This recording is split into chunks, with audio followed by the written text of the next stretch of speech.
hidupkan Chainsaw Steel MS250 ni senang je. Korang tengok video ni. Okey, mula-mula korang isi minyak dulu dekat sini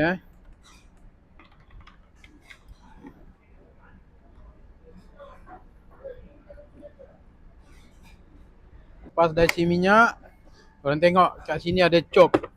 Ni tekan throttle ni turun paling bawah. Okey, lepas tu start dia.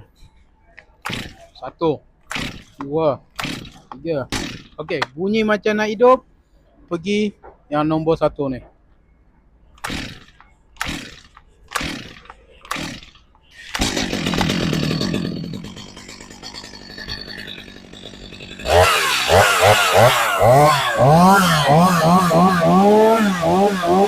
Okay, siapa-siapa korang yang belum tahu cara nak hidupkan Chainsaw Steel MS250, korang ikut cara saya tadi. Untuk Steel MS250 ni, dia punya panjang papan ni 20 inci, dia punya cc 45.4 cc. Buat korang yang berminat dengan Chainsaw Steel MS250 ni, korang boleh terus walk in dekat HQ Warnes Machinery Sri Petaling. Nak tanya apa?